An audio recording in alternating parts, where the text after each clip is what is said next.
الفاتحة. بسم الله الرحمن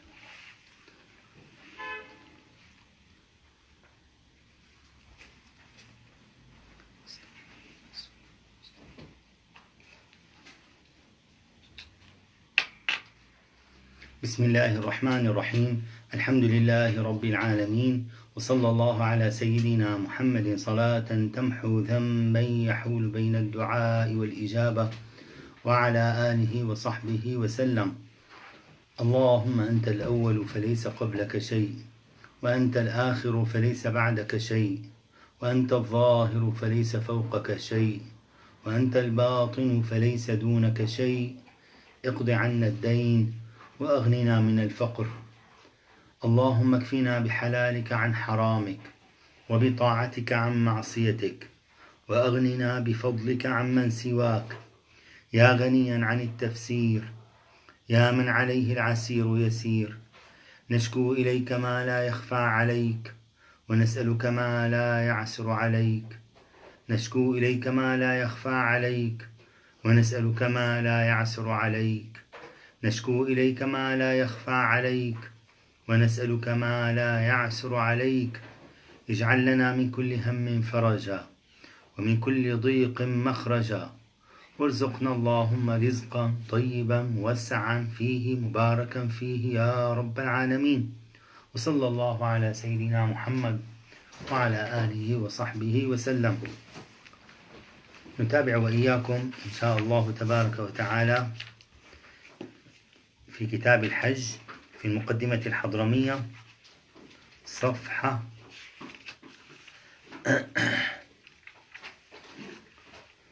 192، طبع الدار المنهاج. نعم، يقول: فصل في واجبات الحج.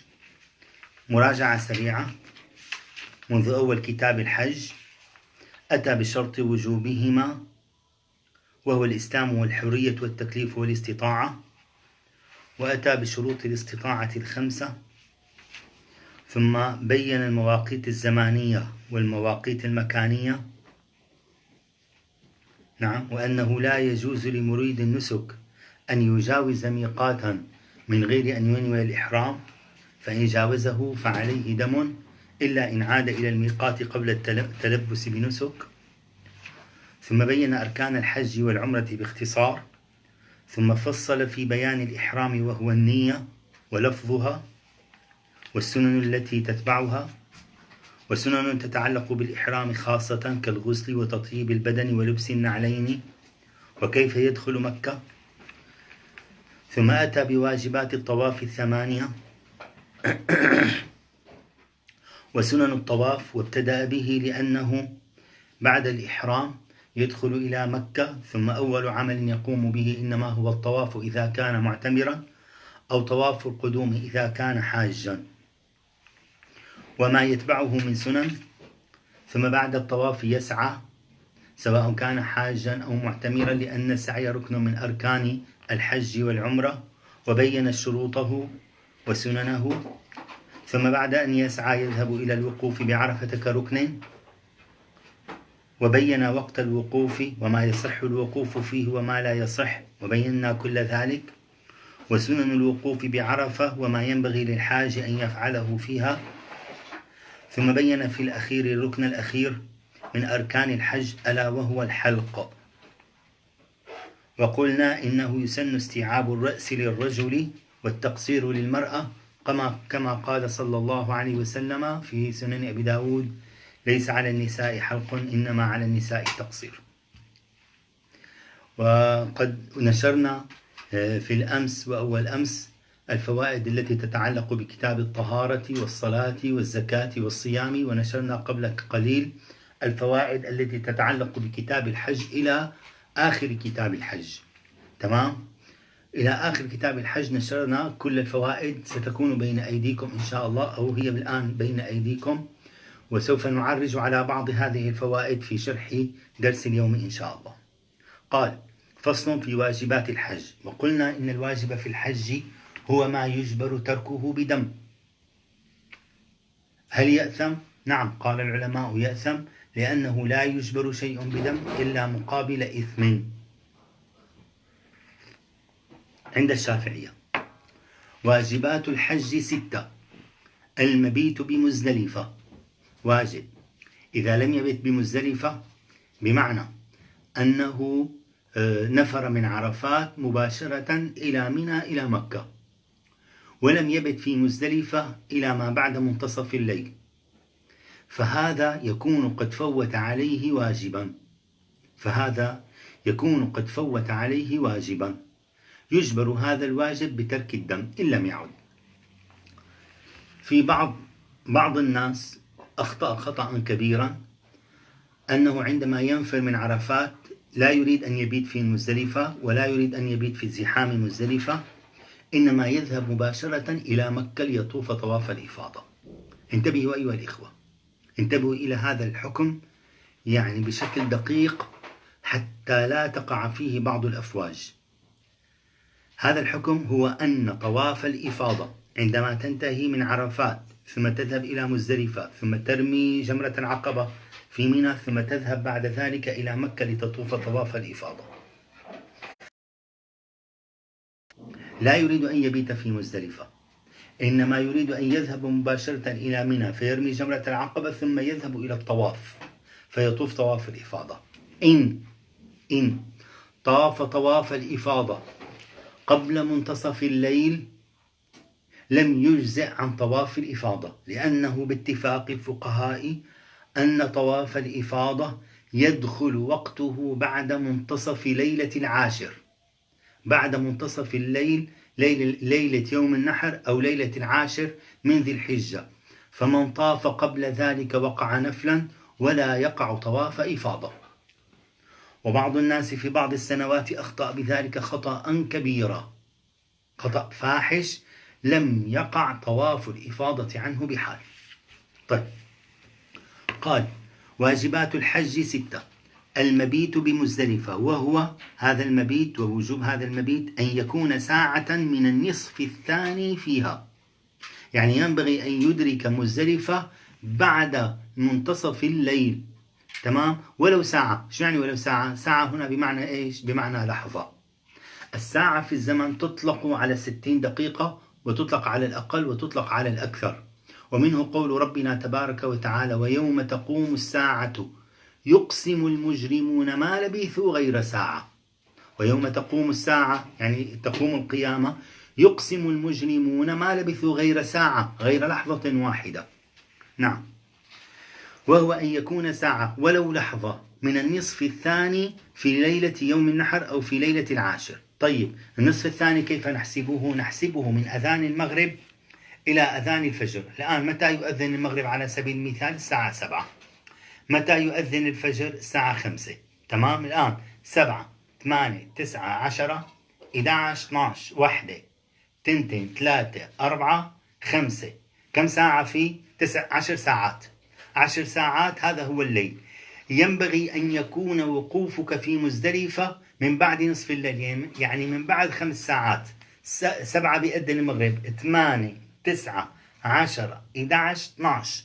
ينبغي أن يكون وقوفك ومبيتك في مزدلفة ونفرك من مزدلفة إلى منى لترمي جمرة العقبة بده يكون إمتى؟ من بعد الساعة 12.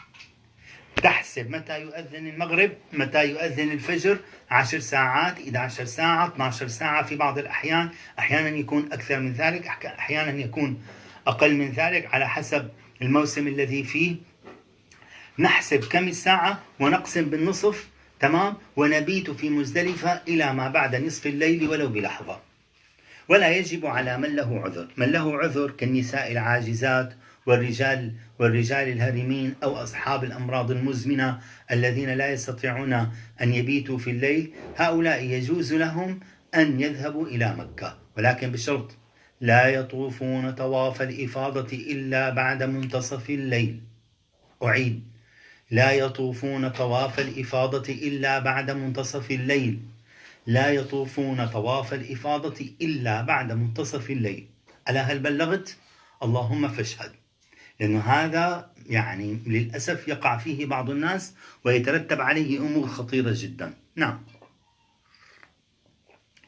قال ومن الواجبات واجبات الحج رمي جمرة العقبة 7. ايمتى؟ يوم النحر. تمام. مقصود هون شوف الرمي في الحج يكون كالتالي: وقفنا في عرفات يوم 9، نفرنا إلى مزدلفة، جلسنا في مزدلفة إلى نصف الليل. من بعد منتصف الليل يجوز لنا أن نذهب إلى منى، ثم بعد ذلك نذهب إلى مكة إلى طواف الإفاضة. السنة ليس كذلك. السنة أنفر من عرفات وآتي إلى مزدلفة وأصلي فيها الفجر وأنتظر حتى طلوع الشمس. بعد أن تطلع الشمس بصلي الضحى في مزدلفة وأنطلق ليكمل بقية المناسك. لكن الآن لو واحد بات في مزدلفة بعد منتصف الليل، أول واجب عليه شو هو؟ أن يذهب إلى منى فيرمي جمرة العقبة. أن يذهب إلى منى فيرمي جمرة العقبة. أنا وحدة جمرة العقبة الجمرة الأقرب إلى مكة، كما قلنا لكم بالأمس. في عندي جمرة الصغرى التي هي أقرب إلى مسجد الخيف أو الأقرب إلى جهة عرفات، والجمرة الوسطى، ثم تأتي بالأخير جمرة العقبة. هذه جمرة العقبة مباشرة. أنا لما بدي أجي يوم ليلة العاشر، لما بدي أطلع من مزدلفة، بمر على الجمرة الأولى ما برميها، بمر على الجمرة الثانية ما برميها، آتي إلى الجمرة الثالثة مباشرة التي هي أقرب إلى مكة والتي تسمى الجمرة الكبرى أو جمرة العقبة، أرميها ثم أحلق كما مر معنا، ثم بعد ذلك أذهب إلى مكة فأطوف طواف الإفاضة. تمام؟ نعم. طيب، ورمي جمرة العقبة 7 إمتى؟ يوم النحر أو ليلة النحر. يوم النحر أو ليلة النحر. ثم رمي، كذلك هذه من الواجبات، رمي الجمرات 3 أيام التشريق، كل واحدة 7. رمي الجمرات، سيتحدث عن رمي الجمرات متى يدخل.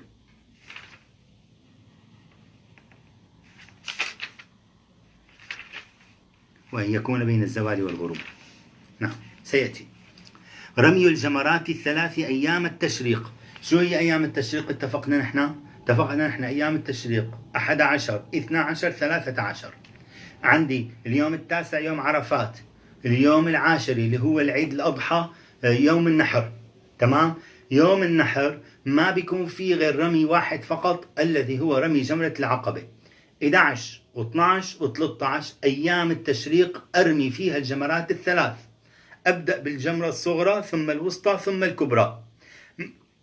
متى يكون وقت رمي الجمرات؟ يدخل وقت رمي الجمرات بعد الظهر. بعد ظهر يوم 11، بعد ظهر يوم 12، بعد ظهر يوم 13.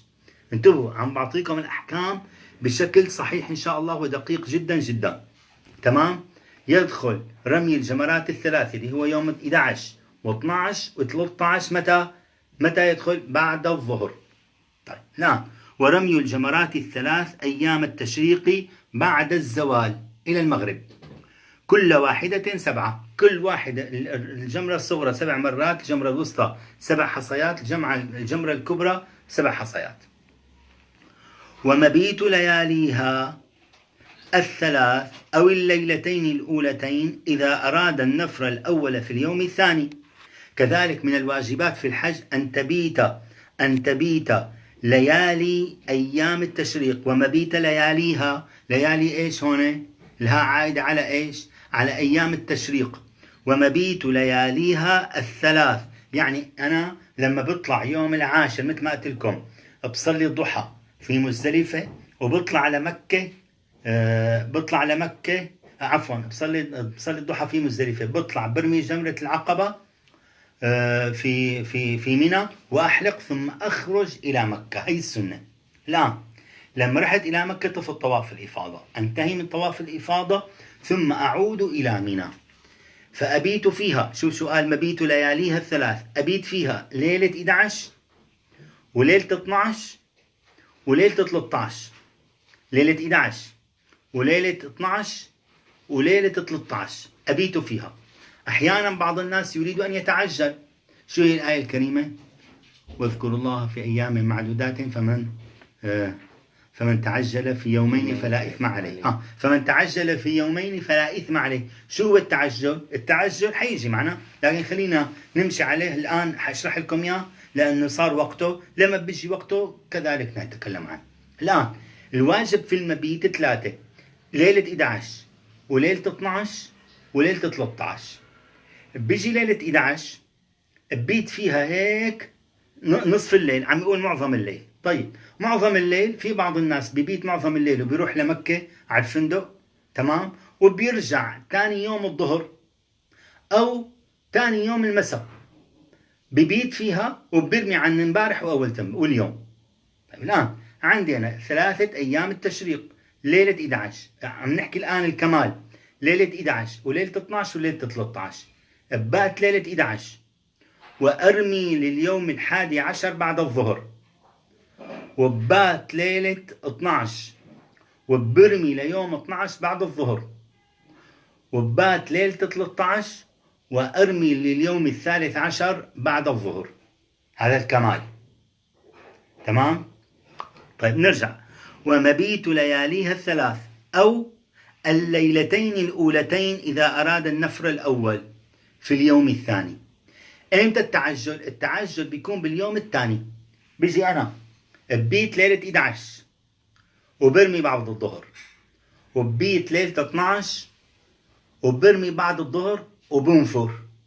شو بنفر؟ يعني بنوي النفر وما بدي يكمل اليوم الثالث. فمن تعجل في يومين فلا إثم عليه. بنفر بعد الظهر وبمشي رأسا لمكة، تمام، مباشرة بعود لمكة. الآن حيجي معنا شروط النفر، وإمتى بدي أنفر، ولازم ما أتأخر بعد المغرب. متى ما نفرت انتهى الواجب اللي علي، تمام. أو الليلتين الأولتين إذا أراد النفر الأول. النفر الأول إمتى؟ في اليوم الثاني. اليوم الثاني شو هو؟ يوم 12، يوم 12 ذي الحجة. وستأتي شروط النفر الأول وكيف يكون، سيأتي معنا قريبا. كذلك من واجبات الحج الإحرام من الميقات، وكذلك طواف الوداع. الإحرام من الميقات عرفناه أن لا يتجاوز ميقاتا من المواقيت التي حددها رسول الله صلى الله عليه وسلم، مثل يلملم وذو الحليفة والجحفة وقرن المنازل وذات عرق. هذه هي المواقيت أن لا يتجاوزها الآفاقي إلا بأن ينوي الإحرام عندها أو قبلها، تمام. فإذا تجاوزها فلم ينوي الإحرام فإما أن يعود حتى يسقط عنه الدم أو يكمل فعليه الدم. وطواف الوداع كذلك من الواجبات عند السادة الشافعية. نعم. قال: في بعض سنن المبيت والرمي وشروطه.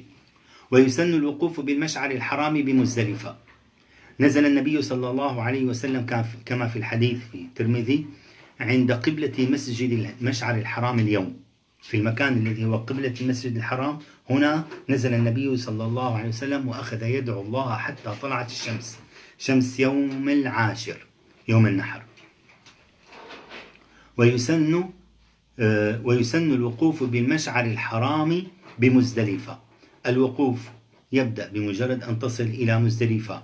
يكون طبعا الحجاج بيكونوا تعبانين جدا، ينامون في هذا الوقت ويصلون الفجر. نحن الآن نتكلم عن السنن التامة.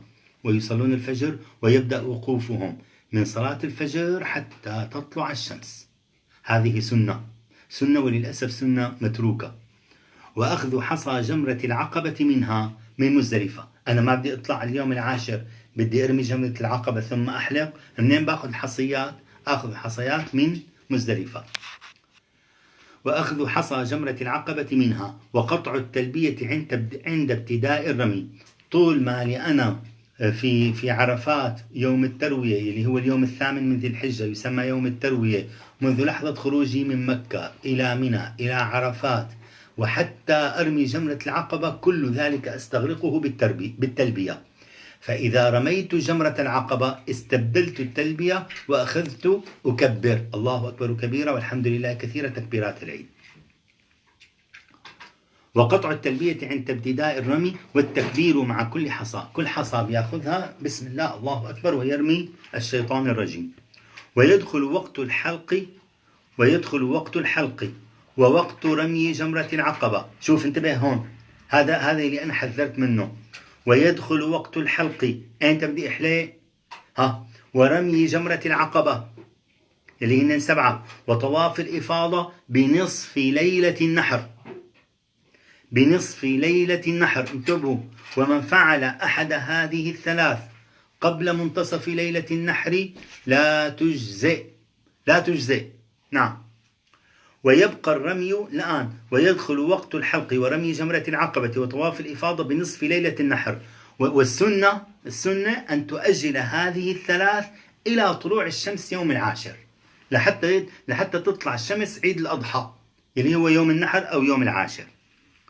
ويبقى الرمي لك أن تؤخره، رمي جمرة العقبة والجمرات الثلاث أيام التشريق. يبقى الرمي إلى آخر التشريق. آخر التشريق إمتى؟ يلي هو 11 و12 و13. لو أنا لا رميت جمرة العقبة كنت تعبان كتير مرهق مريض كما يحدث لبعض الناس، لأنه تعب شديد جدا في الحج، ليس سهل. أحيانا يصاب الإنسان بمرض بقريب يقعده بخستك جسمه، فبيقول لك والله مالي حسان لا أرمي جمرة العقبة ولا وقف بها العجقة هي كلها. بنقول له ماشي، أحب أن يؤخر كل ذلك لآخر أيام التشريق ليوم 13.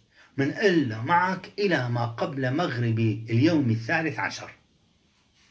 لا رمى جمرة العقبة في يوم النحر ولا رمى 3 أيام التشريق. قال لحاله أنا حروح اليوم الرابع اللي هو اليوم الثالث من أيام التشريق، تمام. أنا حروح العصر بيكون فاضي للأسف، يعني هذه سنة منسية سنتحدث عنها. أنا بالسيارة بروح برمي وبمشي. بنقول له إذا أردت أن تفعل ذلك لك ذلك ولا عليك دم، ما عليك دم هنا، بس أنت كل اللي ساويته أنك أخرت الرمي. المبيت لازم تجي تبات في منى وترجع على مكة. أما إذا ما بت بمنى ترتب عليك دم، يعني واجب المبيت منفرد، واجب الرمي واجب آخر، كل واحد واجب لحال. فإذا جئت إلى منى ولم ترمي، شفت أنه والله الرمي صعب وفي زحام شديد، بس جيت بتت في رمى في منى ورجعت لمكة، صحيح، تمام. فإذا بت نصف ليلة في أيام التشريق الثلاث وذهبت إلى مكة ما في مانع، أخرت رمي جمرة العقبة إلى آخر أيام التشريق ما في مانع. إجا والله آخر أيام التشريق يوم 13، شو بيرمي أول شيء يوم 13؟ يرمي أولا جمرة العقبة على الترتيب. أول شيء يوم جمرة العقبة. ليش؟ لأنه فاتته يوم العاشر. بنقول له أول شيء ترمي جمرة العقبة، ثم ترمي الجمرة الصغرى، ثم الكبرى، ثم الوسطى، ثم جمرة العقبة الكبرى. هي عن أول يوم تشريق. ثاني يوم تشريق، تمام، ترمي الصغرى ثم الوسطى ثم الكبرى، ثم تعود مرة أخرى فترمي الصغرى ثم الوسطى ثم الكبرى، فيتم لك رميك كاملا ويسقط عنك الدم. ويبقى الرمي إلى آخر التشريق، بس عرفنا شلون؟ بالترتيب. إذا هو ما رمى أبدا لا جمرة العقبة ولا غيرها، يبدأ بالعقبة عن اليوم العاشر، ثم بعد ذلك يبدأ عن يوم ينهي رمي أول يوم، بيروح للثلاثة وبيرجع بيرميهم وبيرجع عن ثالث يوم. والحلق والطواف أبدا، مع الحلق وطواف الإفاضة أنت ما بده. أذكر أحد الصالحين في المدينة المنورة في آخر عمره رحمه الله يرحمه رحمة الله عليه، من الصالحين الكبار. كان حصته بالمدارسة للقرآن الكريم، كان حافظ القرآن الكريم 5 أجزاء كل يوم. 5 أجزاء كل يوم، بس مو هيك 5 أجزاء، بيجي بيسمعها تسميع لزوجته لأولاده. إذا ما وجد لا زوجته ولا أولاده ما حدا فضيله، بيجيب الخادم تبعه. الخادم ما كان فاضي بينزل على الطريق، تمام، بشوف واحد ماشي بالطريق، تعال الله يرضى عليك سمع لي 5 أجزاء وتفضل، هي 100 ريال أو 200 ريال، تمام، في سبيل إنه يسمع له 5 أجزاء. لا تجد عنده شكة واحدة في القرآن الكريم، غلطة واحدة ما بتلاقي عنده بالقرآن الكريم. لما حفظت القرآن ورحت أنا والوالد لعنده، قال له سيدي بلال حفظ القرآن الحمد لله، ادعي له. فقال له الوالد، قال له شيخه تعبه كتير بحفظ القرآن. كان شيخي رحمه الله الشيخ أسامة حجازي الكيلاني رحمة الله عليه، كان شديد علي بحفظ القرآن، شديد كتير، بس الله يجزيه خير، يا ريته شد علي أكثر، تمام. المهم شو قال لي وقت الشيخ الله يرحمه الشيخ حسين أبو العلا؟ قال لي عض عليه بالنواجذ، الشيخ يلي بشد عليك بالتربية وبالمتابعة هذا حريص عليك. الشيخ لما بشد عليك بيقول لك يا ابني هي غلط وهي صح وهي انتبه وهي انت قصرت وهي كذا، لا تمل منه، هذا بيحبك.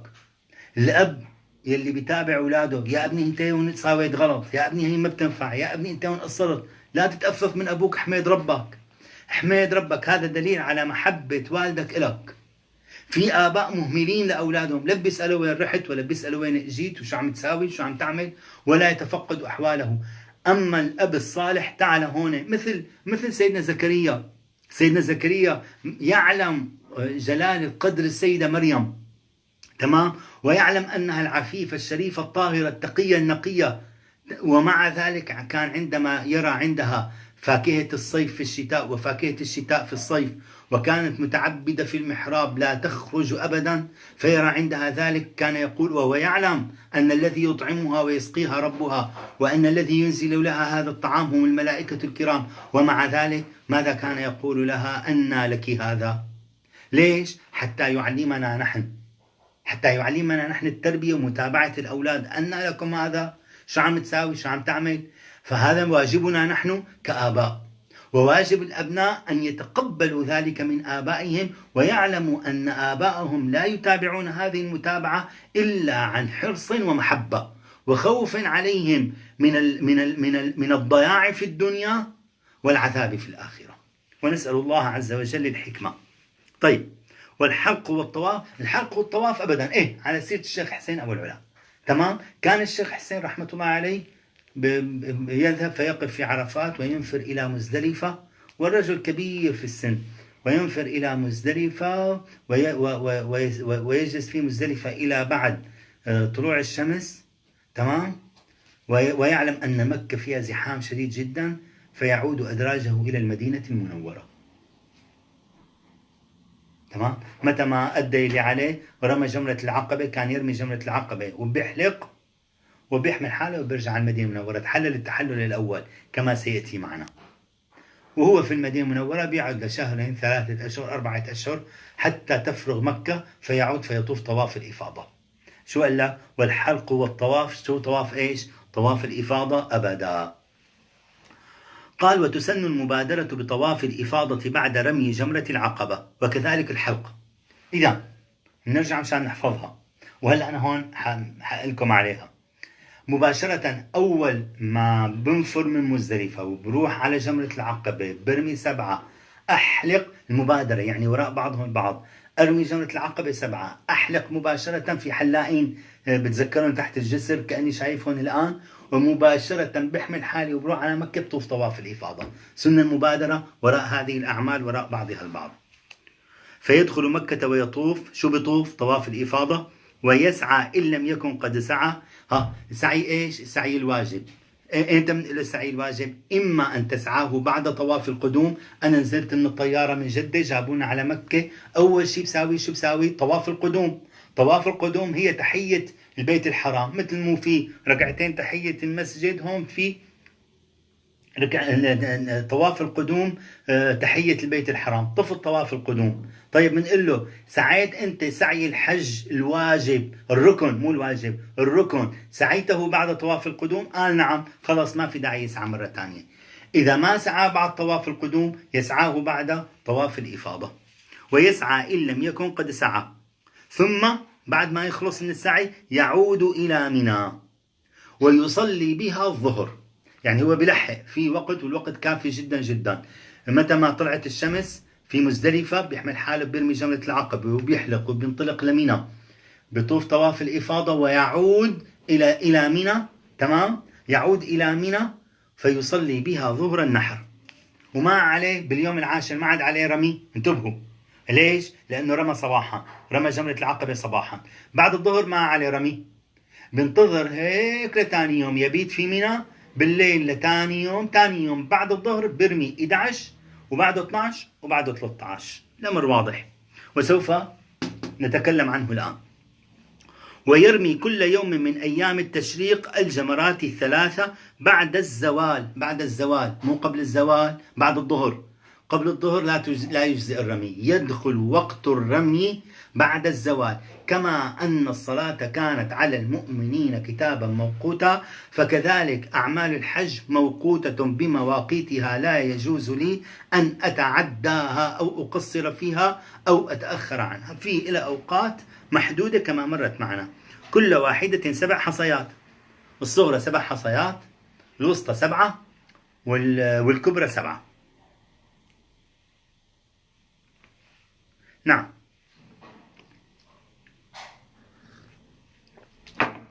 ويشترط رمي 7 الحصيات واحدة واحدة، ما بياخذ 7 وبيرميهم، لا، بياخذهم واحدة واحدة ويكبر عند كل حصى. وترتيب الجمرات يبدأ بالصغرى ثم الوسطى ثم الكبرى في أيام التشريق، الكبرى أو العقبة. وأن يكون هذا الرمي تمام، وأن يكون شو أن يكون اسم يكون الرمي، وأن يكون بين الزوال يعني من بعد الظهر إلى غروب الشمس. وكون المرمي حجرة خرج الجبصين والآجر، هذا لا يجوز. الآجر هو الطوب الأحمر، تمام، هذا لا يجوز. عرفت الطوب الأحمر اللي فوق الأكواخ هون، تمام، فأنا إذا كسرت طوب أحمر يجوز أن أرميه؟ ما بيجوز. وكون المرمي حجرة وأن يسمى رميا، وأن يسمى رميا، بده يسمى رمي. ما بجيب مقلاع، بتعرفون نقافة، إذا جبت نقافة مشان انتقم من الشيطان ونقفته فيها، هل يجزي؟ لا، لا يجزي. وبده يكون بحجر، مو بالتليق بالزنوبة أو بشحاطة، لا، ينبغي أن يكون بحجر لاتباع رسول الله صلى الله عليه وسلم كما قال: خذوا عني مناسككم. ولم يرمي صلى الله عليه وسلم إلا بما يسمى حجرا. ويسمى رميا، فما بكفي انه يقول الله اكبر نعيان، لا، بدك تشد ايدك وانت عم ترمي وترمي بقوتك بدون نعينه يعني. وكونه باليد، لا بالرجل بتصوته ولا بالنقافه بالمقلاع ولا بقوس، تجيب قوس وترمي كمان، هذا كله لا يجزي. وسننه ان يكون بقدر حصى الخذف. حصى الخذف شو هو؟ حصى قدر الانمله، هي الانمله قدرها تمام، يعني اكبر من الحمصه واصغر من الفوله، تمام، هذا حصى الخذف. ليش كانوا بسموه حصى الخذف؟ في لعبه كانوا يخذفون الحجاره بها، يعني بنقفوها. شلون هلا لعبه شو اسمها اللعبه اللي بنقفوا فيها؟ الدحل. ايوه، الدحل بحطها هيك وبيضرب عليها، تمام، على الدحلات الثانيين. هي كانت لعبه بالحجاره، لعبه كانوا بجمعوا حجار ويخذفها، يضعها على أنملته هذه الحصى ثم يرميها هكذا وبيرميها، هي اسمها حصى الخذف. فينبغي أن يكون مقدار الحجرة كحصى الخذف، نعم، أن يكون بقدر حصى الخذف، قدر الأنملة. ومن ترك رمي جمرة العقبة، هذا الكلام جميل هون حكم. ومن ترك رمي جمرة العقبة، أمتى رمي جمرة العقبة؟ أعطيني قلم. هذا رمي جمرة العقبة امتى اتفقنا؟ اليوم العاشر، اليوم العاشر، أو بعض أيام التشريق اللي هو 11 و12 و13.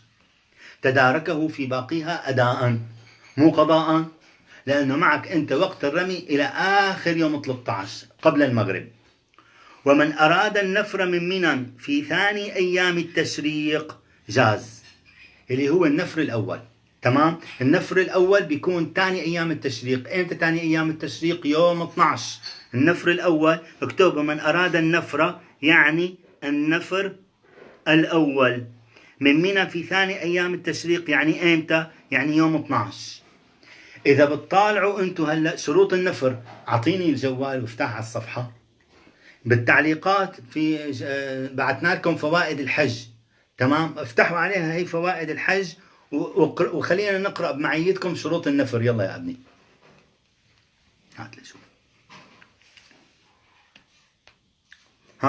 شروط النفر، صفحة رقم 1 بنصف الصفحة. شروط النفر الأول: إذا أنا بدي أعجل، ما قال بالآية الكريمة: فمن تعجل في يومين فلا إثم عليه ومن تأخر فلا إثم عليه.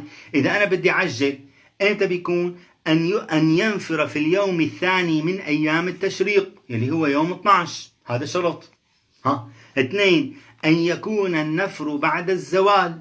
أنت بده يكون النفر بعد الزوال، بعد الظهر، مو قبل الظهر ثاني يوم، بعد ظهر اليوم الثاني اللي هو يوم 12. أن يكون بعد جميع الرمي، بعد ما يستكمل الرمي اللي عليه، رمي جمرة العقبة اليوم العاشر، ورمي أول أيام التشريق، ورمي ثاني أيام التشريق، بده يكون مستوفي هذه الرميات كلها. يا سلام. أن يكون بات الليلتين قبله، ليلة 11 وليلة 12، لأنه واجب عليه المبيت. إذا ما بات صح نفره وعليه دم كما مر معنا. أن ينوي النفر، أنه أنا بمجرد ما أرمي الجمرات اللي علي بيوم 12 ثاني يوم أيام التشريق، بقول نويت أن أنفر من مزدلفة متعجلا. أن ينوي النفر، نويت أن أنفر من منى، نويت أن أنفر من منى متعجلا. أن ينفر قبل غروب شمس اليوم الثاني. يا سلام، هذا الشرط ضروري جدا جدا جدا. أنا جيت اليوم الثاني اللي هو إمتى؟ يوم 12. بدي اتعجل، بدي اخذ بالرخصه اللي رب العالمين رخص لي اياها. منقول بده يكون نفرك ما بعد الظهر، وبعد ان ترمي الرمي الذي عليك كله اذا كان عليك، وقبل المغرب. اذا ما هيصت وكان في عجقه وما بعرف شو وتاخر لبعد المغرب، منقول له ما بيجوز تنفر. تلبست باليوم الثالث، إذا هو ما لحق ينفر بعد المغرب، منقول له تلبست باليوم الثالث، بدك تبات اليوم الثالث وترمي لليوم الثالث آخر أيام التشريق وبعد الظهر. واضح؟ وترمي آخر أيام التشريق لبعد الظهر. وهذه سنة منسية. كان الشيخ عبد الكريم الرفاعي رحمه الله حريص جدا جدا على إحياء هذه السنن، وهي أن يبيت في منى إلى آخر أيام التشريق. بيقول سنة وتأخيرها أفضل. كان يبيت في منى حتى آخر يوم 13، بيمشي هو وأذان المغرب سوا، بصلي المغرب وبيمشي. هي السنة. الآن غالب الناس 90% 95% من الناس تتعجل في اليوم الثاني، بتجي باليوم الثالث فاضي، بتفوت بالسيارة بترمي. تمام؟ ليش؟ قاعدين بمنى، أيام منى كما يقول رسول الله صلى الله عليه وسلم: أيام عج وثج، أيام منى أيام أكل وشرب. والله أحلى أيام قضيناها في حياتنا مع الشباب بمنى. بتجلس على هالجبل، نجتمع مع بعضنا البعض، تتذكروا؟ نجتمع مع بعضنا البعض ونقعد من أنشد ومنكبر ومنهلل، وبتلاقي هالأفارقة والماليزيين حوالينا بيجوا بيشاركونا بالأناشيد، وأحيانا ما بيفهموا المعاني، وشغلة رائعة جدا جدا جدا، شيء جميل جدا. طب ليش العجلة؟ أنت في بيت الله وفي ضيافة الله، استمر إلى اليوم الثالث. الآن الأفواج كلها بتتعجل مشان يوفروا، لا، ليش التوفير؟ أنا خليني أطبق هذه السنة المباركة الشريفة وبتم لآخر يوم، وآخر يوم من أجمل الأيام. والله أنا جربت كذا مرة في الحج. التجلي الذي يكون في آخر يوم نتيجة أنه منى فضيت. منى صغيرة الحجم، مو مثل عرفات كبيرة، مزدلفة كبيرة نوعا ما، أما منى صغيرة بين جبلين كلها. يعني هي صحيح 7 كيلومتر، ولكن لا يستغل منها إلا حوالي 4 كيلومتر، فبتلاقي زحام شديد. اليوم الثالث فاضي وراضي وجميلة جدا جدا، والتجليات التي يتجلاها ربنا على هذا المكان في هذا اليوم الثالث لا تعادله تجليات الأيام الثلاث كلها. فأنا أشد على أيدي الأمناء والأفواج والذين يذهبون إلى تلك الديار المقدسة أن يبيتوا في اليوم الثالث، وأن يستمروا في دعائهم وصلواتهم، فهو خير لهم في إحياء هذه السنة الشريفة الطيبة المباركة. فإذا لم يتوفر أحد هذه الشروط التي مرت معنا كلها، شو منقول له؟ منقول له: عليك أن تبيت الليلة الثالثة وأن تنفر بعد الزوال في اليوم الثالث. جميل. ومن أراد النفر الأول من منى في ثاني أيام التشريق جاز بالشروط التي أوردناها لكم في الفوائد. قال: للحج تحللان. الأول يحصل باثنين من ثلاثة. شوف أخي، في عندنا بالحج تحلل أصغر وفي تحلل أكبر. كيف أتحلل من الحج؟ بالعمرة شلون تتحلل؟ أنا خلصت طفت وسعيت بالعمرة، عم نحكي بعد الطواف السعي شو بتساوي؟ شو بنساوي؟ نحلق. تمام. هذا التحلل من العمر شبك التحلل من العمرة هو أن تحلق أو تقصر.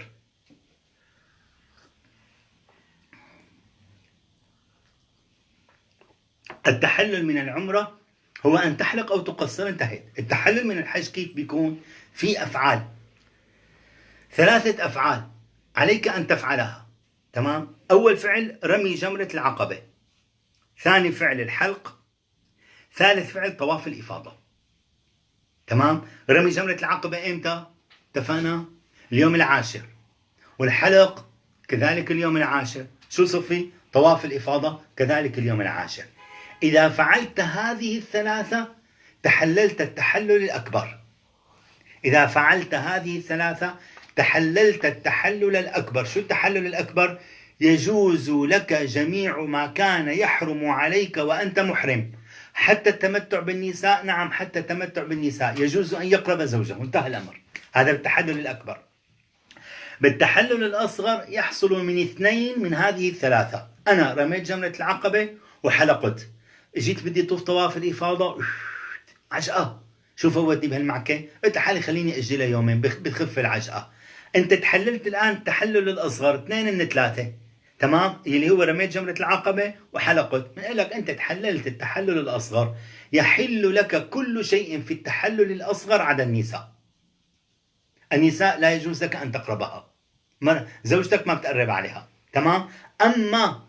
أما بالتحلل الأكبر إذا طفت طواف الإفاضة جاز لك جميع ما كان حراما عليك حالة كونك وأنت محرم. نرجع للحج. تحللان. التحلل الأول اللي هو شو؟ التحلل الأصغر. اكتب. يحصل ب2 من 3: رمي جمرة العقبة والحلق وطواف الإفاضة. وبالثالث أي واحد من هذول ال3 يحصل التحلل الثاني. ويحل بالأول جميع المحرمات. بالتحلل الأول اللي هو التحلل الأصغر، إلا النكاح وعقد النكاح. النكاح المقصود فيه هون الوطء، الجماع. لما هون النكاح مو عقد النكاح، النكاح وعقد النكاح لا يحلان بالتحلل الأصغر، إلا النكاح وعقده والمباشرة بشهوة. وبالتحلل الثاني باقي المحرمات كلها تحل لك، والأمر ليس مهولا. هات سؤال. في أسئلة؟ هل يجوز طواف الإفاضة ثم يرمي الجمر؟ ايه بجوز. إذا ترك أكثر من واجب في الحج هل يجبر على كل واجب، على كل واجب دم عند الشافعية. عند الحنفية إذا عند الحنفية في لهم إذا كانوا من نوع واحد يكفي دم واحد. إذا كانوا أنواع أو أجناس بدها دماء. أما عند الشافعية كل واجب بفوته في عليه دم. نعم. هل يجوز جبر الواجب بدم ولو بعد سنين من الحج؟ نعم. حيجي معنا نحن باب جبر الدماء شو هو وأنواعه، وبناء عليها بيبين معنا هالحكم. الأفواج لا تبيت إلا في الفندق ثم يأخذ الحجاج إلى الرمي. بالفندق بمنى ولا وين؟ بدنا نعرف شو السؤال. ايه؟ انتظار طلوع الشمس من مزدلفة أم من منى قبل رمي الجمر؟ قبل رمي جمرة العقبة بمزدلفة. ما اتفقنا احنا بتنفر من عرفات يوم 9 وبتروح لمزدلفة، بتتم بمزدلفة لبعد الفجر. يلا خلينا نشوف نحن الرسم اللي هون. قرب لعندي، قرب على اللوحة. هلا حنشرح لكم نحن الحج بتمامه. تمام. قديش ساعة؟ 7:10 من لحين إن شاء الله. نحن جينا من مكة، جينا من جدة، نزلنا بجدة بالمطار، جابونا على مكة. تمام. هلا نحن ايمتى؟ هلا نحن بمكة. خليكم معي بترتيب الأوقات، ما حأرجع أرتب مرة تانية مشان ما تفوت المعلومات ببعضها. جينا من جدة يوم 5 ذي الحجة. جينا من مكة، جينا من جدة يوم 5 ذي الحجة. بطوف طواف القدوم.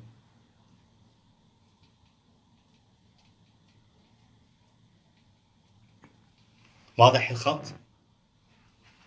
بطوف طواف القدوم. حلو. هي طفنا طواف القدوم. يوم 8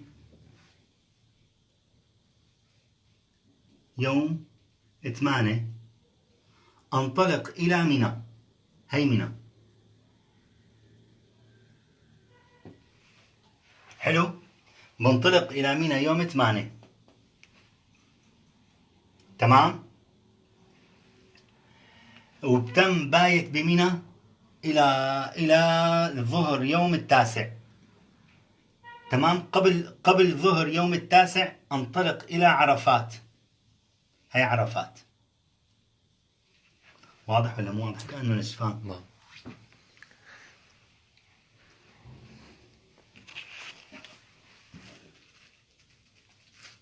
بس ببين اللونين ولا ما ببينوه؟ ها. انطلق إلى عرفات يوم 9. تمام. قبل الظهر. هنا عرفات. أهلا وسهلا. تمام. بتصلي الظهر والعصر كما مر معنا جمع تقديم. وبتم هيك إلى المغرب.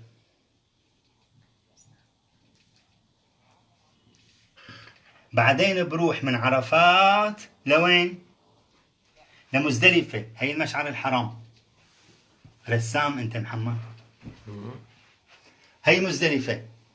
تمام. هي مزدلفة. بتم بمزدلفة إلى صباح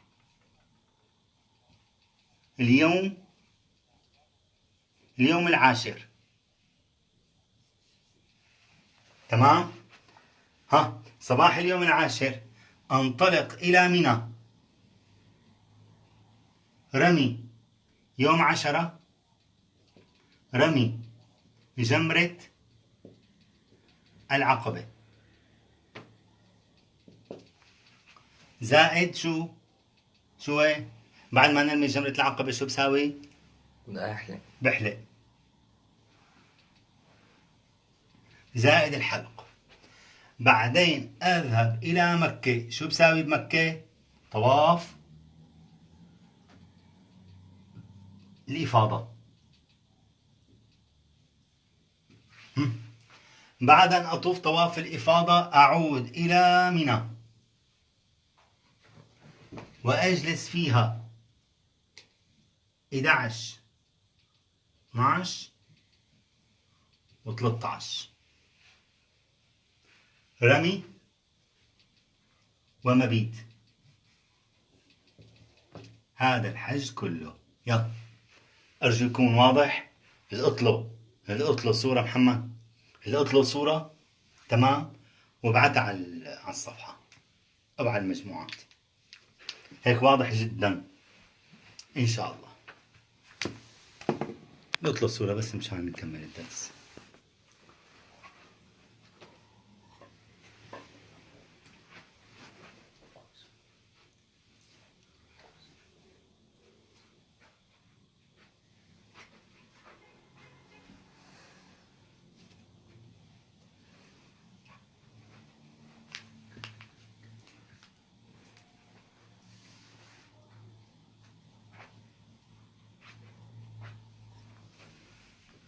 نعم.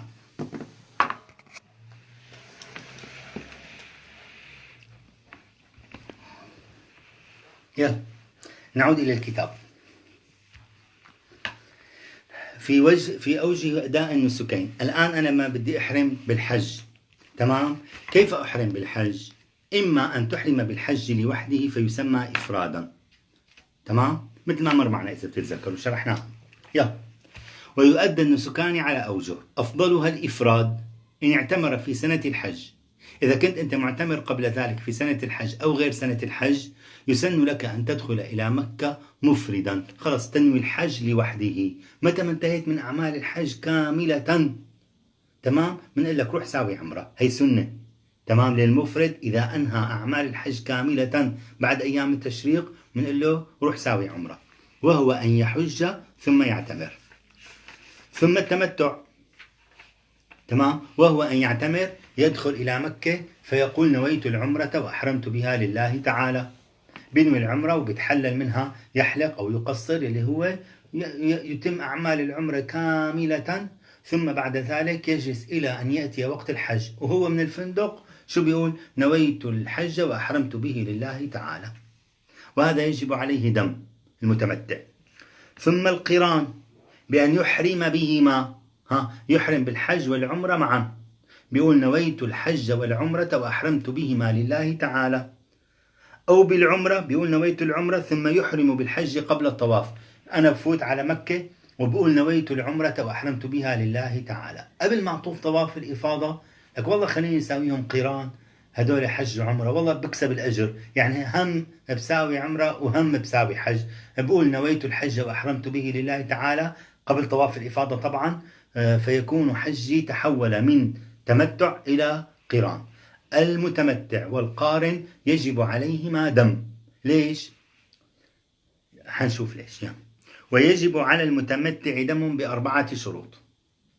الأول أن لا يكون من أهل الحرم، إذا كان من أهل الحرم ذلك لمن لم يكن أهله حاضر المسجد الحرام بسورة البقرة، طالما أنه من أهل الحرم فلا يجب عليه دم التمتع. ولا بينه وبين الحرم دون مسافة القصر، تمام. واحد ساكن دون مسافة القصر من مكة، بينه وبين مكة 30 كيلو، بينه وبين مكة 50 كيلو، هؤلاء حكمهم حكم أهل مكة، تمام. فإذا تمتعوا لا يجب عليهم الدم.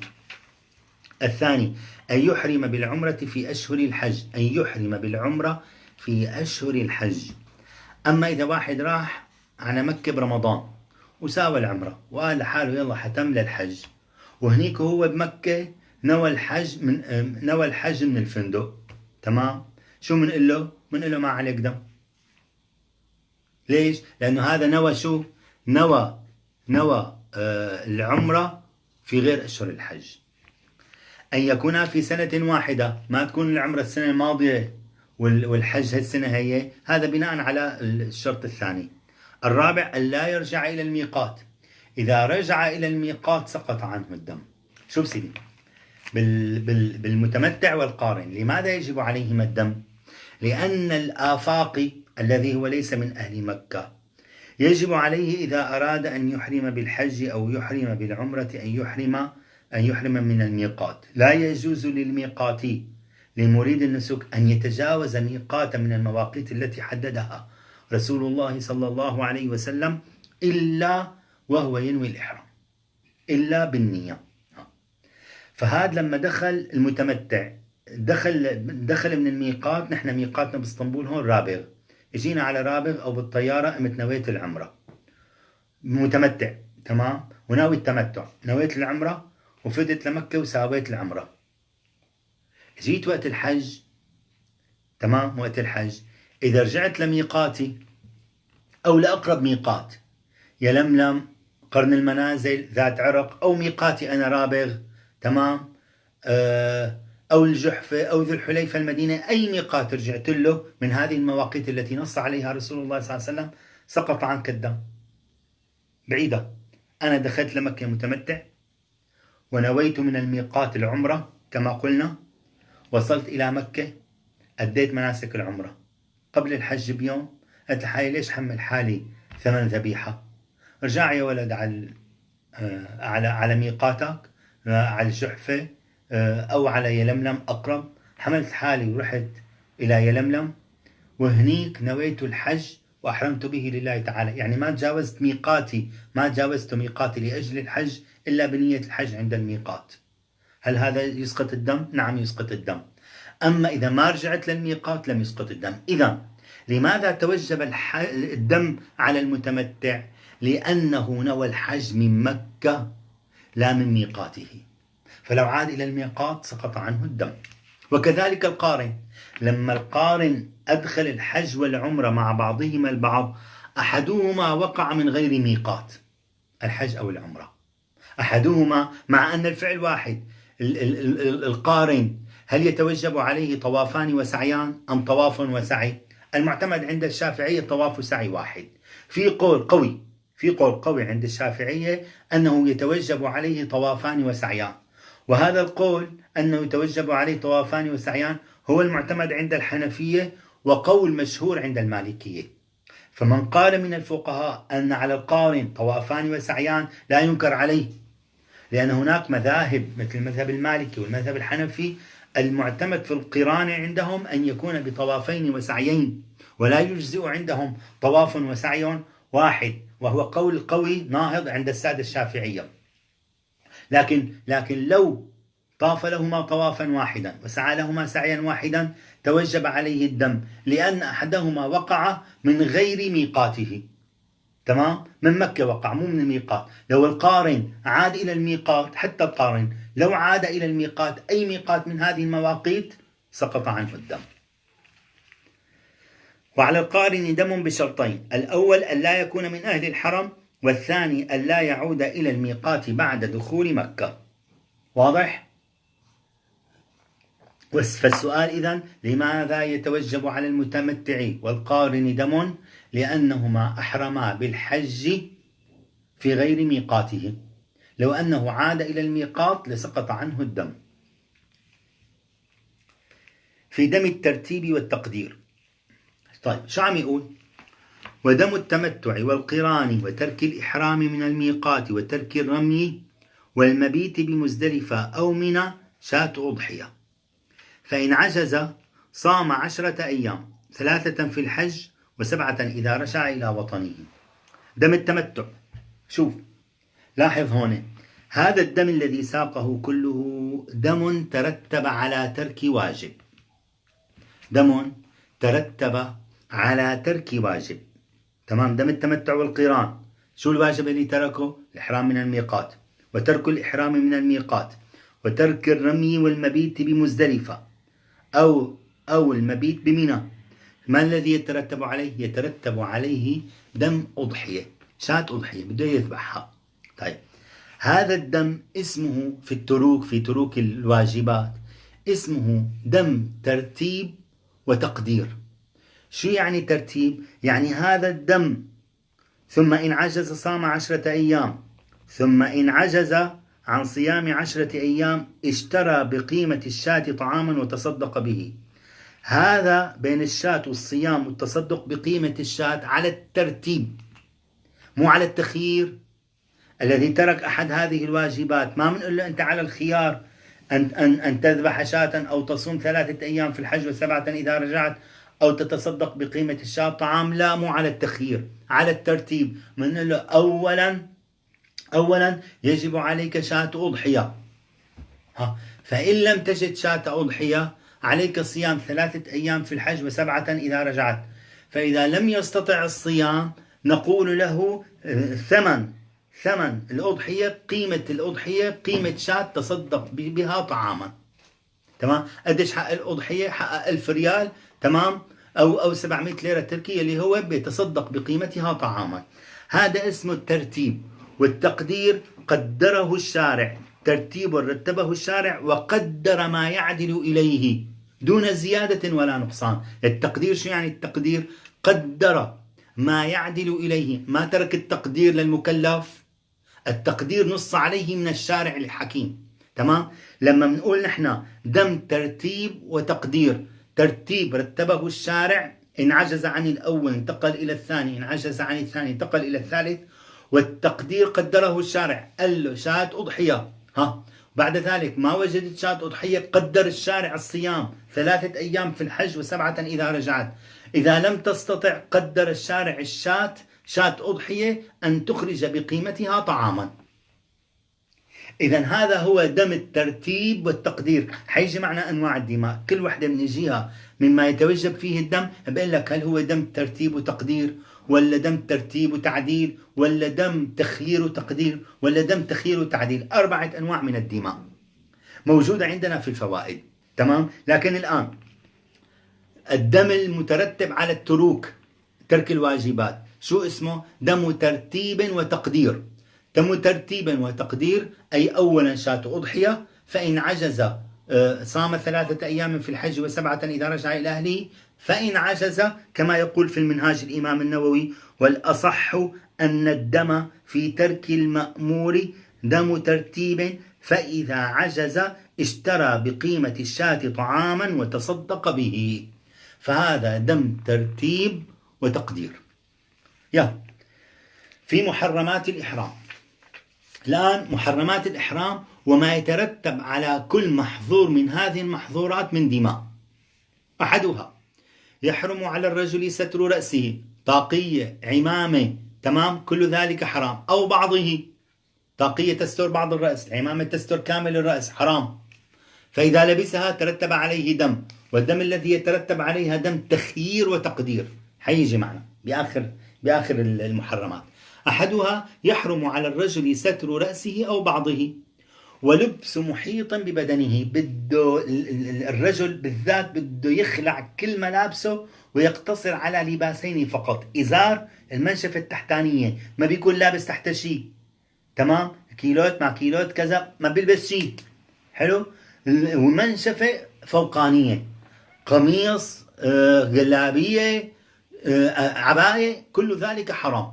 يقتصر فقط على هذا ما أباحه الشارع له في الحج. يقتصر على إزار من السرة إلى الركبة، ورداء يضعه على كتفيه فقط.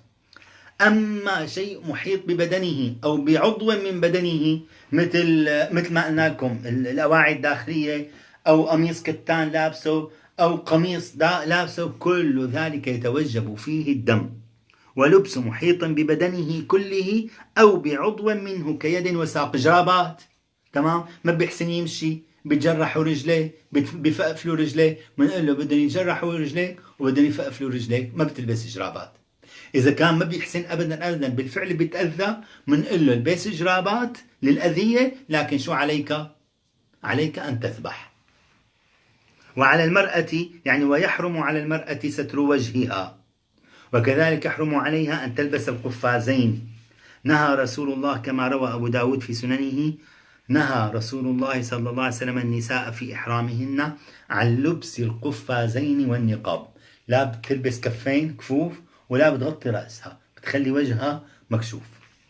الثاني الطيب في بدنه أو ثوبه. متى ما قال نويت الحج وأحرمت به لله تعالى، حرم عليه أن يضع طيبا على بدنه أو ثوبه. نأتيك شعثا غبرا يا رب. نعم. الثالث دهن شعر الرأس واللحية، بجيب زيت، بجيب جل، بخاف يطيروا شعراته، شعثا غبرا، هيك وصفنا رب العالمين، شعثا غبرا. حينتكتوا شعراتك، حيطيروا ما حيطيروا، كل هذا لا ينظر إليه في الحج. إذا دهنوا بأي شيء مشان يثبتوا أو مشان يجملوا عليه دم.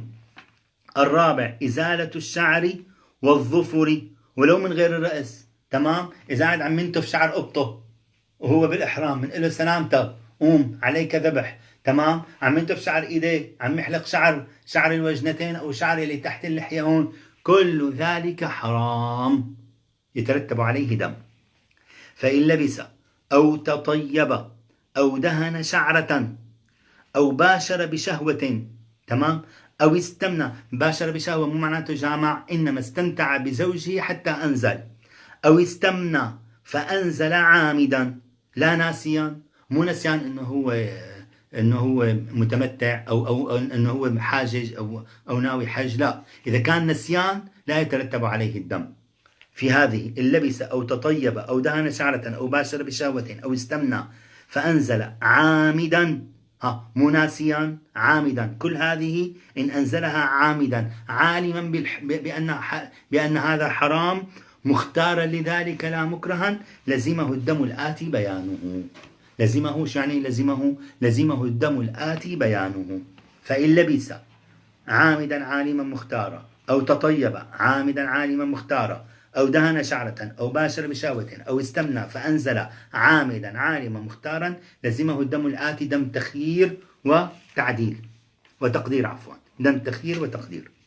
أو أزال 3 أظفار، تمام، عم ينكش أظافيره بسنانه، أزالهم، أو بالقراطة، أو أكثر، 3 أظفار فأكثر متواليا، أو 3 شعرات أو أكثر على التوالي ولو ناسي. شوف، إزالة الأظفار والشعر مو مثل اللبس والطيب وكذا، هدول ولو ناسي يتوجب عليه الدم.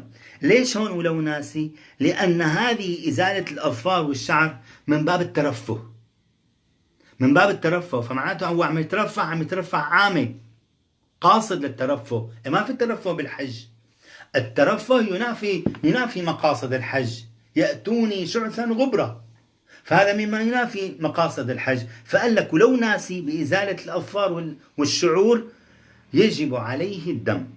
وجب ما يجزئ في الأضحية الدم، أو إعطاء 6 مساكين كل مسكين نصف صاع، أو صوم 3 أيام. من فعل هذه المحظورات: لبس، تطيب، دهن شعر رأسه، أزال الشعر والظفر، أو باشر بشهوة، أو استمنى، مو جماع، استمنى فأنزل عامدا، وجب عليه بالتخيير أحد 3 أشياء: شاة أضحية يعني صفتها صفة الأضحية، أو إعطاء 6 مساكين، إطعام 6 مساكين كل مسكين نصف صاع. نصف صاع قديش يعني؟ الصاع 2 كيلو، نصف الصاع كيلو. أو صوم 3 أيام. فهو مخير بين هذه ال3.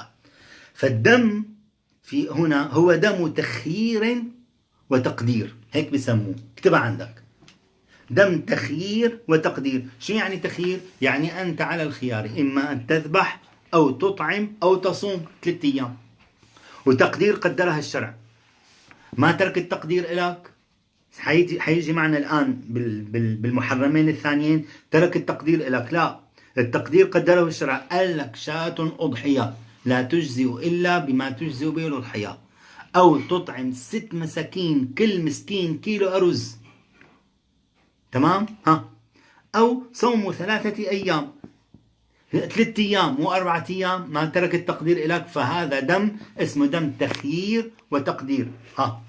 الدم المترتب على التروك دم ترتيب وتقدير.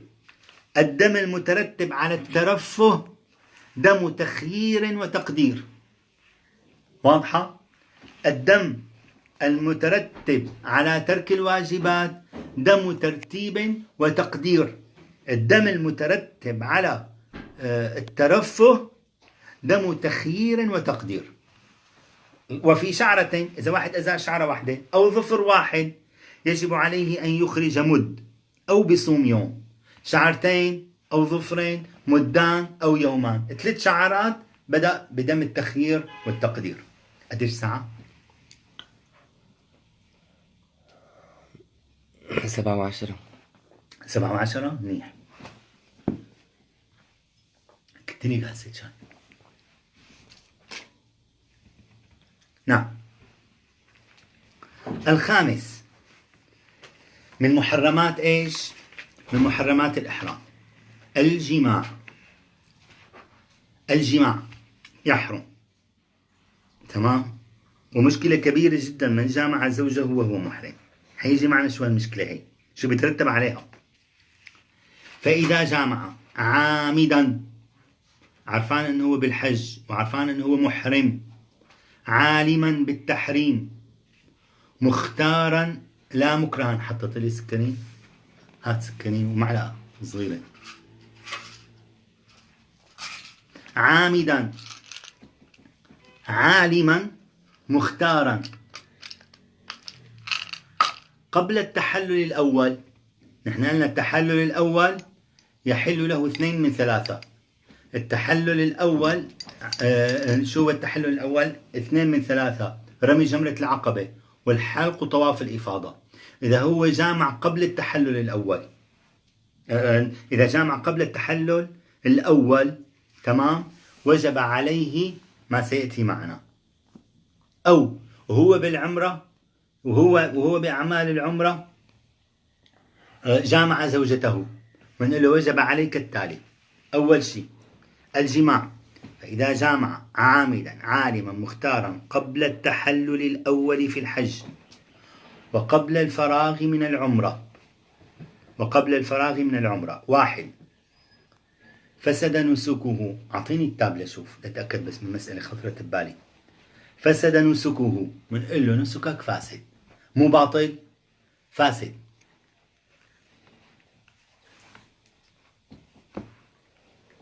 دقيقة بس.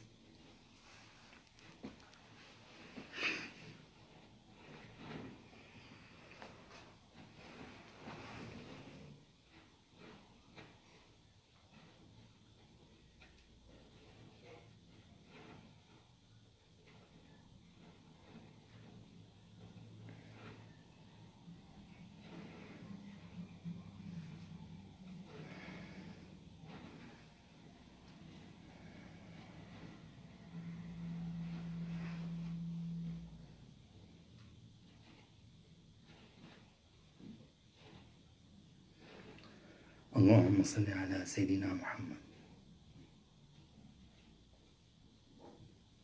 لأنه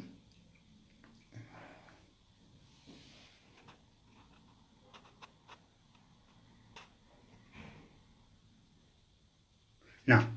طيب، فإذا جامع عامدا عالما مختارا قبل التحلل الأول في الحج وقبل الفراغ من أعمال العمرة إذا كان معتمر، من أولا فسد النسك، فسد الحج، ما بطل. شو معناته فسد الحج؟ بدك تكمله، لكنه فسد بمعنى أنه يجب عليك أن تقضيه في العام القابل. فسد نسكه ووجب إتمامه وقضاؤه على الفور. تمام. 3 الرابعة وبدنه، بده يذبح جمل. شفتوا شو بيترتب عليه؟ الجماع، فسد نسكه ووجب إتمامه ووجب قضاؤه على الفور ووجب بدنه، بده يذبح بقرة، بده يذبح ناقة أو جمل. هذا الدم الذي يترتب على الجماع اسمه دم ترتيب وتعديل. ترتيب وتعديل بمعنى لا ينتقل من الجمل إلا ضمن ما رتبه الشرع، لا ينتقل من الجمل إلا حال العجز عن الجمل. عجز عن جمل منقول له اذبح بقرة، فإن عجز فبقرة، فإن عجز عن البقرة نقول له 7 شياه. إن عجز عن ال7 شياه، شوف كله بالترتيب، إن عجز عن البدنة فبقرة، فإن عجز عن البقرة ف7 شياه، فإن عجز عن 7 شياه فطعام بقيمة البدنة. نجي نحن بنقول، أعطيني الجوال آلة حاسبة، نحن هلا بنجي بنقول الجمل قديش بتشتري أنت طعام بقيمة البدنة. هلا نقول الجمل مثلا على سبيل المثال 10,000 ريال، أو يمكن أكثر، 15,000 ريال. قول 15,000 ريال. تمام. 15,000 ريال. تمام. 15,000 ريال، أو على التركي مشان أعرف أحسبها، أو كل واحد يحسبها شلون ما بده. على التركي هلا تقريبا عندك قول 12,000 ليرة تركي، عشان تعرفوا قديش الخطورة. 12,000 ليرة تركي إذا بدك تشتري جمال. فطعام بقيمة البدنة 12,000 ليرة تركي. بدك تشتري طعام بقيمة البدنة، كم كيلو رز بتشتري منها؟ كيلو الرز ب7 ليرات، تقسيم 7 ليرات 1714 مد، 1714 كيلو. تمام. 1714 كيلو تشتري فيهم جمل. فطعام بقيمة البدنة، فإن عجز عن قيمة البدنة صام بعدد الأمداد. كم يوم بده يصوم؟ 1714 يوم. يا دين محمد، انخرب بيته هذا. لكن الحج مو لعبة، هذا اسمه دم ترتيب. حنعيده. أول شيء، من جامع وهو محرم عامدا عالما مختارا فسد نسكه ووجب إتمامه وقضاؤه على الفور وبدنه. بدنه شو يعني؟ ناقة، جمل. فإن عجز بالترتيب، فإن عجز فبقرة، فإن عجز ف7 شياه. دم الجماع دم ترتيب وتعديل.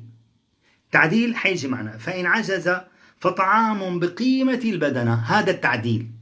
طعام بقيمة البدنة ما قدر الشرع.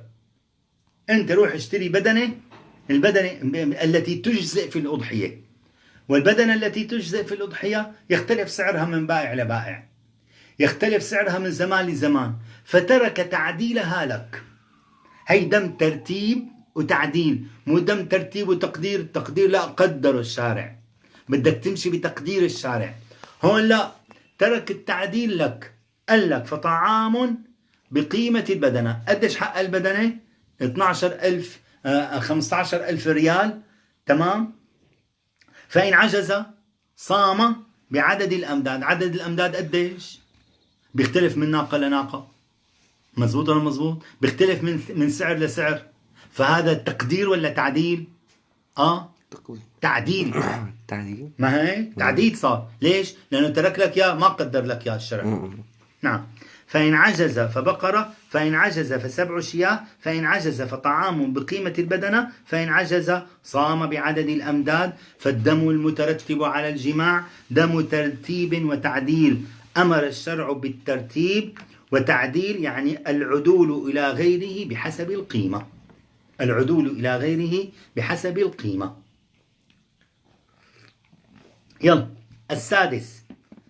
السادس من محرمات الإحرام اصطياد المأكول البري. وحرم عليكم صيد البر ما دمتم حرما، أو متولدا من بري، متولد بين حمار أهلي وحمار وحشي، متولد بين شاة وظبي على سبيل المثال، أو بين ضبع وذئب. الضبع يجوز أكله عند الشافعية، فالذئب زوى على ضبعة فأنجبوا حيوان. تمام. هذا إذا صاده هذا حيوان بري حرام ويترتب عليه دم. اصطياد المأكول البري أو متولدا منه ومن غيره، ويحرم ذلك في الحرم. في الحرم يحرم، في الحرم حدود الحرم التي حدها رسول الله والتي هي أكبر من مكة الآن. تمام. ويحرم ذلك في الحرم حتى على المكي، لا ينفر صيده ولا يقطع شجره. ويحرم ذلك في الحرم على الحلال. تمام. والمحرم ولو في غير حرم مكة، المحرم اللي قال نويت الحج أو نويت العمرة وأحرمت بهما لله تعالى، يحرم عليه الصيد سواء كان في حرم مكة أم خارج حرم مكة. في حرم مكة يحرم على الجميع الصيد البري سواء كان محلا أم محرما. والدم الذي يترتب على الصيد وعلى قطع الشجر دم تخيير وتعديل. حيجي معنا دم تخيير، يعني أنت بالخيار بين أن تذبح وبين أن تصوم وبين أن تتصدق، وتعديل ترك تعديله وتقديره للبشر. ويحرم قطع نبات الحرم الرطب وقلعه. تمام. ليش؟ لأنه سيدنا محمد قال لا ينفر صيده ولا تقطع عضاه أو ولا يقطع شجره إلا الإذخر. قال العباس يا رسول الله إلا الإذخر. سيدنا العباس بيعرف أنه أهل مكة بحاجة لهذا النبات الرطب، لأنهم يجففونه فيستعملونه في الحرق، ويستعملونه في تسقيف البيوت، له عدة استعمالات. يتحرج أهل مكة من عدم استعمال الإذخر. فقال صلى الله عليه وسلم استجابة للعباس إلا الإذخر، إلا الإذخر والشوكة وعلف البهائم والدواء والزرع. إجباري شلون بدهم يعيشوا أهل مكة؟ مظبوط ولا مو مظبوط؟ فاستثني لهم هذا ضمن حديث رسول الله صلى الله عليه وسلم. ويحرم قلع الحشيش اليابس. تقلع الحشيش اليابس حرام، لكن إذا قطعته بدك تستفيد منه ما في مانع. ليش قلعه حرام؟ لأنه احتمال هذا يطلع مرة تانية، يخضر مرة تانية. مظبوط ولا مو مظبوط؟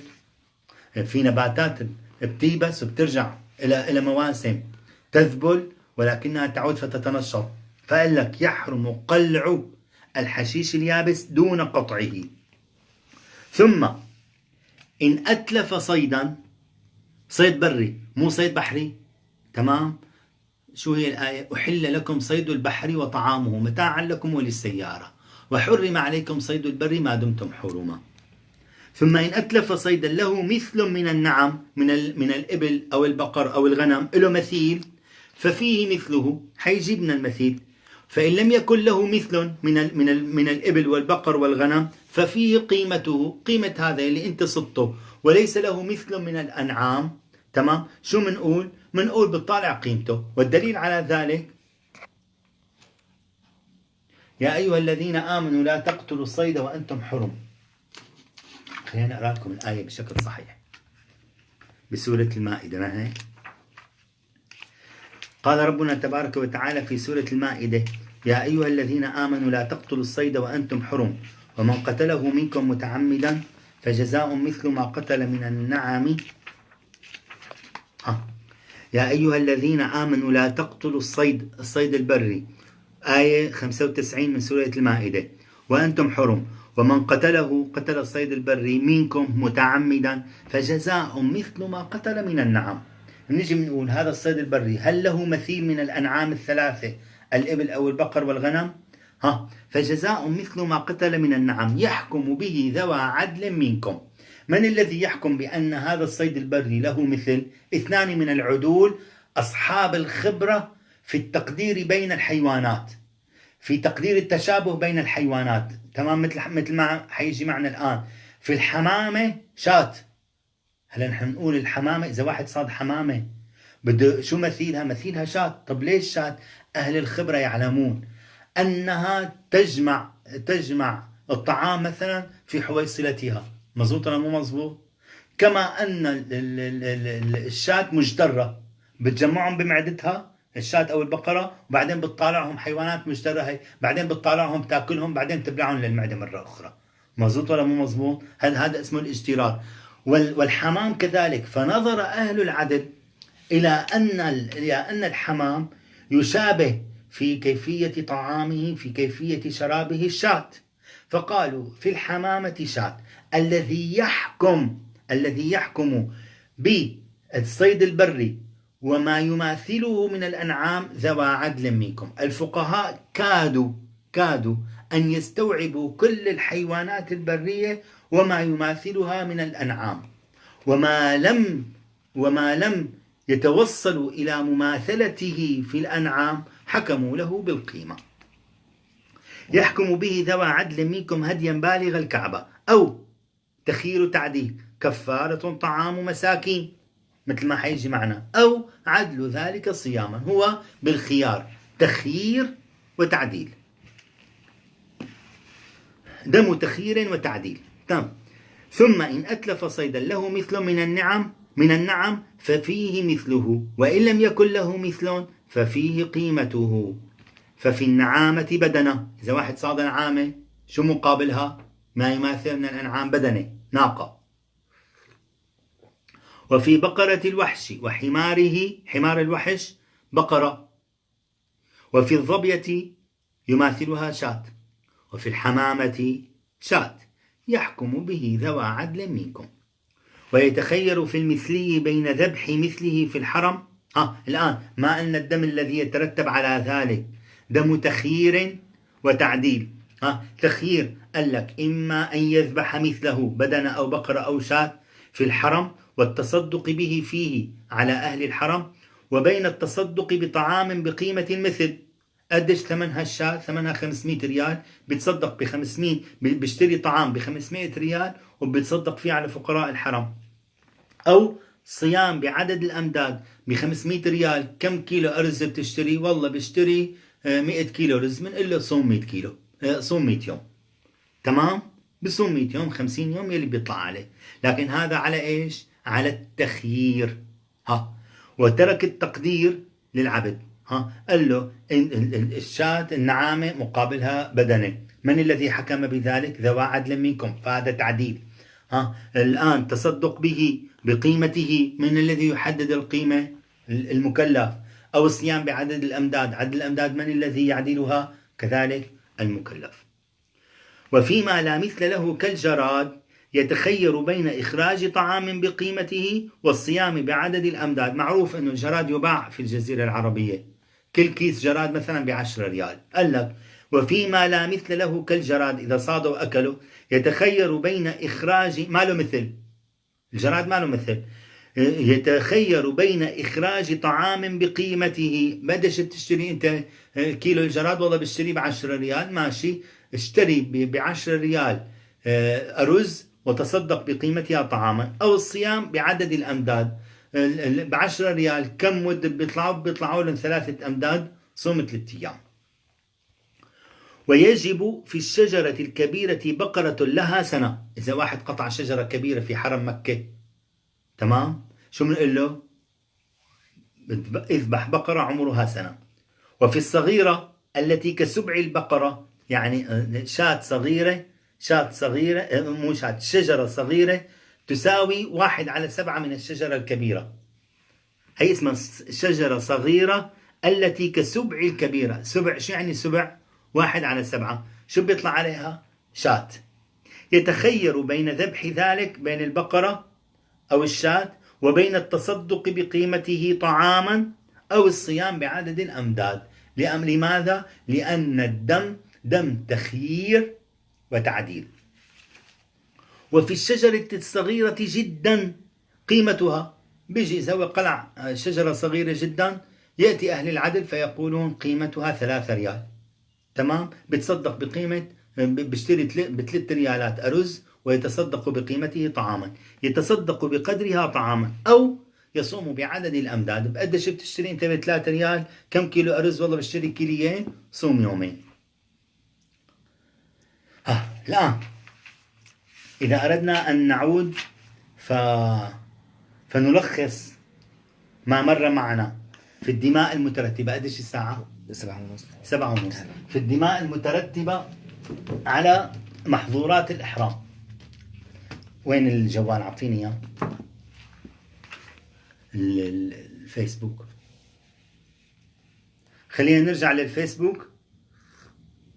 جمعت لكم إياهم بفوائد درس الحج.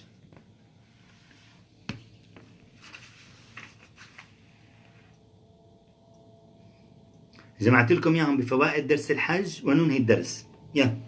قال لك هون مو هي، في ملاحظة هون عند الرسم بس دقيقة. حاصل الدماء ترجع باعتبار حكمها إلى 4 أقسام: دم ترتيب وتقدير، تمام، وهو الدم المترتب على التروك. دم ترتيب، هي بالصفحة 3. دم ترتيب وتعديل، وهو المترتب على الجماع. ودم تخيير، ودم تخيير وتقدير، وهو الدم المترتب على الترفه. ودم تخيير وتعديل، وهو المترتب على جزاء الصيد وقطع الشجر.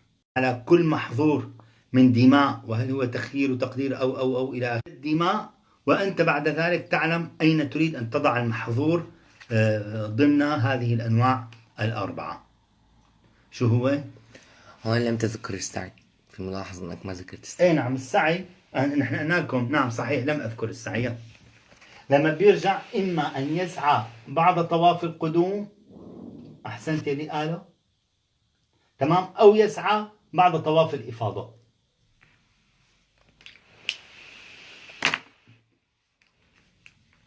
في أي سؤال؟ في كتير. شلون؟ في كتير أسئلة.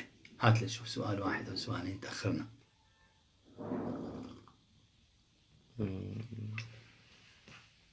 غدا إن شاء الله تبارك وتعالى ننهي الكتاب بمعيتكم، وأسأل الله عز وجل ألا يقطعنا عن العلم بقاطع ولا يمنعنا عنه بمانع. اسأل. تعطينا السؤال. قتل الحشرات كالجراد والصرصور. نعم، هذا مما لا مثل له، مثل ما مر معنا. يتصدق بقيمته طعاما أو يصوم بعدد الأمداد. الضبع الذي يأكل العشب وليس اللحم. لا، الضبع الذي يأكل اللحم جائز أكله عند الشافعية. الضبع الذي ما في ضبع بيأكل عشب، ما بعرف، بيجوز في ضبع بيأكل عشب، ولكن عند الشافعية حتى الضبع الذي يأكل اللحم يجوز أكله. أكله حلال، لحمه حلال، تمام، فبيجوز صيده، ما بيجوز، وإذا صاده يترتب عليه مثله من النعم. جزاكم الله خيرا وبارك الله بكم، وأسأل الله عز وجل أن ينفعنا بما علمنا إنه سميع مجيب. نلتقي غدا إن شاء الله تبارك وتعالى في الدرس الأخير، وأسأل الله إن شاء الله، وأسأل الله عز وجل أن يوفقنا لما يحب ويرضى. والسلام عليكم ورحمة الله وبركاته.